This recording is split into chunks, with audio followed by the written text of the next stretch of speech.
Haïti sur la voie du développement durable.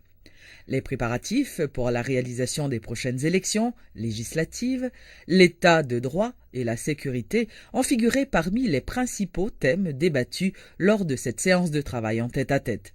Au cours de cette rencontre entre les deux chefs d'État, le président Martelly a une fois de plus attiré l'attention sur la nécessité d'encourager les investissements étrangers en Haïti. Lors de ce voyage, M. Martelly a également discuté avec des membres de la Commission des Affaires étrangères du Sénat. Il a mis l'accent sur la nécessité de renouveler la loi OB 2 qui permet d'acheminer les produits manufacturés provenant du parc industriel de Caracol vers les États-Unis. Le président de la République, Michel-Joseph Martelly, est intervenu ce vendredi au siège de l'Organisation des États américains, l'OEA, toujours dans le cadre de sa visite officielle à Washington. Lors d'un entretien avec le secrétaire général de cette institution, José Miguel Insulza, qui a d'ailleurs salué les efforts du président haïtien dans la reconstruction du pays, M. Martelly a étalé les différents progrès effectués par son administration. Tout en rappelant le rôle joué par l'OEA dans le processus de consolidation de la démocratie dans la région, le président a souligné la nécessité du renforcement de l'unité, de la solidarité et de l'entraide entre les peuples qui forment cette grande communauté. Il a proposé à l'OEA de trouver un consensus en vue d'établir un projet intégrateur pour la croissance économique et le développement durable et qui prendra en compte les intérêts de tous les États membres. Je suis particulièrement heureux, au nom de la République d'Haïti et du peuple haïtien, de me retrouver dans cette salle des Amériques, symbole de la vibrante démocratie qui ne cesse de s'accroître dans toute la région, pour m'adresser à cette auguste assemblée. C'est ainsi que j'ai initié récemment, avec l'aide de l'Église catholique, un dialogue inter-haïtien qui nous permettra de définir de façon consensuelle un cadre de référence pour consolider les acquis en matière de gouvernance démocratique et assurer la prévisibilité de notre système par la réalisation régulière d'élections démocratiques et inclusives nécessaires à la stabilité politique et au développement économique et social d'Haïti. Une dizaine de militants de la FOPARC et de plusieurs autres organisations ont manifesté ce vendredi à Port-au-Prince à l'occasion du 28e anniversaire de la chute du régime des Duvalier. Les protestataires scandaient des slogans hostiles au président Michel Martelly. Les organisateurs ont mis fin de façon prématurée à cette marche qui n'avait pas drainé la foule escomptée. Il faut dire que sur leur parcours, des inconnus avaient lancé des pierres en direction des manifestants. Presque 11h du matin, la manifestation lancée par la FOPARC et certaines organisations populaires peine à démarrer alors que l'heure prévue pour le départ était 10h. La cause, un manque de succès. Est-ce signe d'un certain manque d'intérêt ou d'un essoufflement? Une question qui demeure posée. Mais les quelques dizaines de personnes réunies au Bel Air semblent déterminées. Direction Pétionville, aux abords de l'hôtel El Rancho, qui depuis 2 semaines environ s'est transformé en haut lieu d'un dialogue interhaïtien que certains qualifient d'historique. Devant cet hôtel, les manifestants prévoyaient de lancer un message au cardinal Chibli Langlois et lui demander de mettre un terme à ce dialogue. Nous estimons que le dialogue ça fait là, son dialogue 6 amis, son l'argent qui a gagoté, gaspillé dans l'hôtel El Rancho pour commencer. Loin de marquer la date du 7 février 2014 et le 28e anniversaire de la chute de la dictature duvaliériste, les manifestants tentaient de reprendre le mouvement là où ils l'avaient laissé au mois de décembre dernier et se présentaient avant tout comme des antigouvernementaux. Abba Michel Martelly, élection générale anticipée, c'est ce qu'ont lancé les manifestants en guise de revendication. Agressifs dans leurs propos, les protestataires ont marché du Bel Air jusqu'au carrefour de l'aéroport sous haute surveillance de la police. À cet endroit, la manif allait se disperser. Quelques pierres jetées par on ne sait qui allaient blesser au moins une personne. La destination El Rancho n'était pas atteinte, mais les manifestants ne désespèrent et prévoient déjà de jouer les troubles fêtes lors de la deuxième phase du dialogue interhaïtien, les mardis 11 et mercredi 12 février. La disparition de l'homme d'affaires Daniel Evinx progresse, selon Gary Desrosiers, le porte-parole adjoint de la police nationale. Un prêtre vaudou, qui est actuellement aux ordres de la police, a révélé avoir effectivement reçu en consultation cet homme d'affaires. Et n'a dit tout, recherche à continuer au niveau de la DCPJ. Gagner délégation de pouvoir que DCPJ joue de la part du commissaire gouvernement et Nord-Est. Gagne une arrestation qui fait, c'est Olivière Jossirin. Alors, monsieur fait tête passer pour pasteur, également Ongan. Alors, nous avons ensemble de matériel là, et ces matériels là que nous joignons, car monsieur, tout indicio effectivement prouvé que monsieur Evans, Daniel, Tekaï, monsieur Sarah, nous joignons batterie, et nous joignons panneaux solaires, et radio, ensemble de matériel, de haut-parleurs, et pour monsieur te faire son. Alors, pour le moment, nous ne sommes pas en mesure pour nous infirmer ni confirmer que monsieur Evans mourit ou bien vivant, et nous avons considéré thèse et disparition, et DCPJ a travaillé activement pour que nous soyons capables de partir justement à la recherche de monsieur Evans pour que nous soyons capables de joindre. Alors, gagner de monde qui dit que son assassinat, nous pas qu'à considérer tes assassinats parce que pour un assassinat, il faut que nous joindre un cadavre là. Mais pour le moment, nous pas joindre, mais Jean Dolan recherche à continuer au niveau de la DCPJ. Nous voulons justement monter à la population, à la presse, ensemble de matériel, d'effets personnels, monsieur.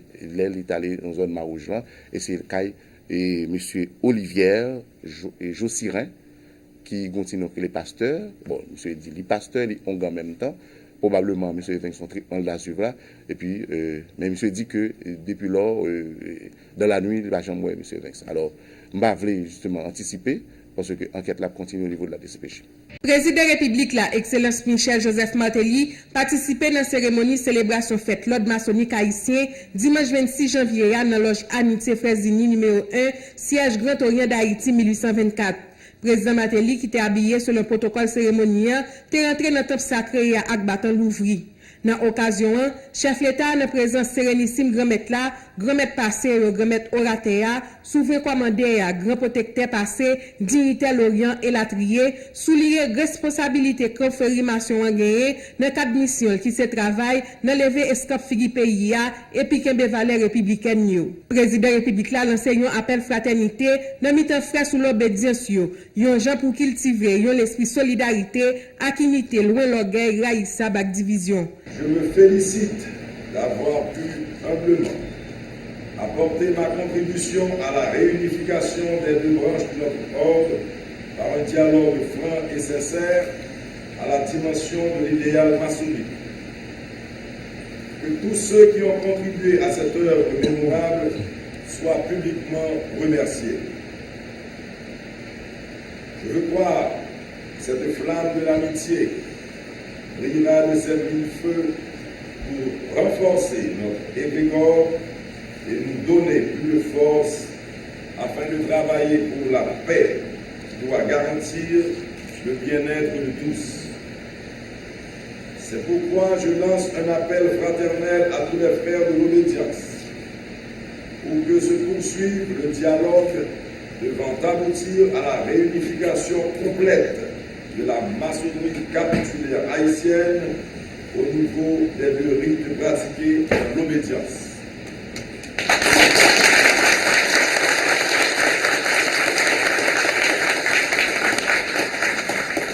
Grand Oratea, M. Emmanuel Ménard Soubopal dit, c'est avec un pile content yo accueilli chef l'État sous deux chapeaux. Premièrement, comme président de la République là, et puis comme sérénissime grand protecteur l'ordre.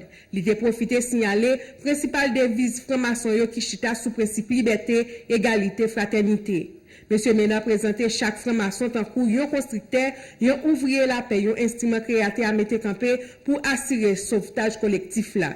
Il profitait pendant fête l'ordre là pour demander grand mettre la pardon pour tout ça, yon pas trivé fait pour couper la haine et division dans le pays d'Haïti. Que ces 10 ans préparatoires à cette grande fête de la lumière en janvier 2024 soit l'occasion pour nous de rebriser notre tissu maçonnique, cautériser les blessures peut-être encore béantes dans nos cœurs, pour que la franc-maçonnerie haïtienne puisse enfin jouer son rôle salvateur d'avant-garde pour la transformation de notre société. Nous sommes donc des constructeurs, des ouvriers de paix, des missionnaires, des instruments entre les mains du grand Créateur. Pendant participation chef l'État dans cérémonie célébration fête l'ordre maçonnique haïtien, président Martelly te recevoir décoration sérénissime grand protecteur l'ordre. Président République là prêter serment devant confrérie maçonnique là, lui promettre pour cultiver l'esprit tolérance et sagesse qui répond à lumière qui porter l'espoir pour remettre Haïti sous chemin progrès.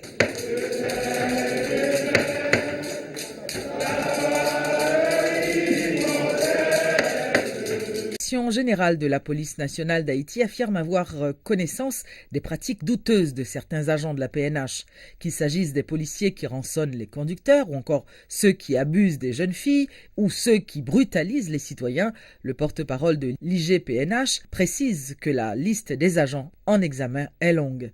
Il révèle d'ailleurs que 5 membres des forces de l'ordre sont actuellement en isolement pour des infractions diverses.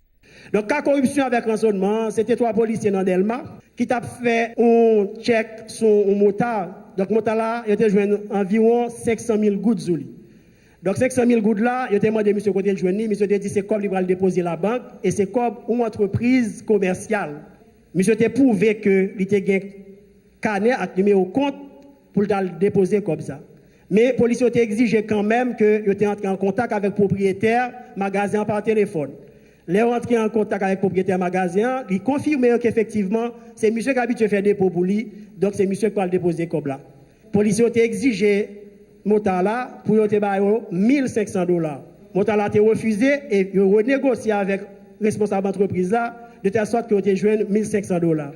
Eh bien, une fois qu'on était informé de là dans l'immédiat, de situation dans l'immédiat, l'inspection générale a instruit commissariat Delma pour te procéder à l'arrestation 3 policiers et conduire dans l'inspection générale dans l'immédiat.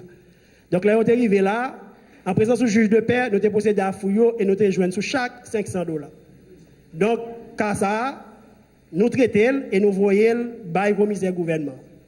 Donc, nous disons policiers, sous question ça, nous ne pouvons pas jouer avec eux du tout. Question rançonnement, question corruption, nous ne parlons pas dans ça du tout. Car agression sexuelle là. Donc, vers 1h du matin, dans le commissariat Cité Soleil, il y a une dame qui a passé, une dame d'une vingtaine d'années, que un policier arrêté et puis il dit que pour le bail pièce d'identité. La dame dit qu'il n'a pas de pièce d'identité et monsieur dit qu'il n'a pas arrêté. Donc, il est entré vers dans le commissariat et dame, dans le lendemain matin, elle porte plainte, il dit qu'elle était victime d'agression sexuelle. Donc, là, nous-mêmes, nous faisons arrêter le policier, amener nous venir nous et monsieur dit c'est arrêté dame, elle était mettre en garde à vue.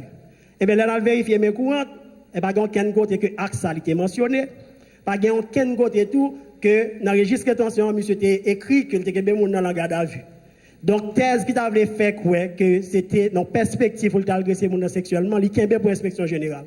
Actuellement, la police est en isolement, l'enquête l'a continué. Nous avons un cas homicide, donc c'est un policier dans Martissan, donc qui était en altercation avec un motard. Donc, monsieur tiré motard là, alors que mon n'a pas armé, et à ce qu'il paraît, selon le premier élément d'enquête, donc, pas de des agressions vraies de la part de motard là. Donc, nous prenons exemple ça, c'est pour nous 10 policiers. Donc, sous cas ça, précisément, inspection générale, même si nous ouvrons enquête administrative pour le sanctionner, mais cas ça, nous avons tout voyé au parquet. Donc, quitte, en fait, à eux même de assumer responsabilité pour accomplir dans l'exercice travail, un travail professionnel, un travail qui dit, un travail qui fait honneur à l'institution policière.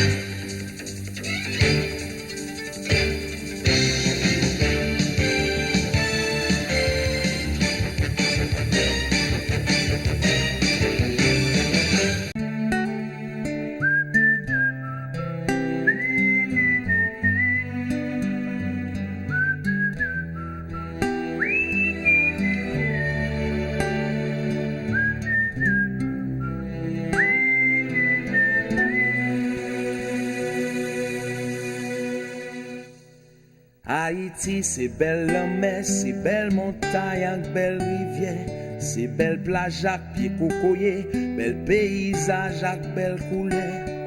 Haïti, c'est sans café, qu'a monté dans nem les matins, c'est sans la rouse qui fait poser, pour fléziser qu'a bourgeonner. Haïti, c'est bassin blé, cascade pichon avec sodo, c'est Acadin, la citadelle, c'est la bâtie à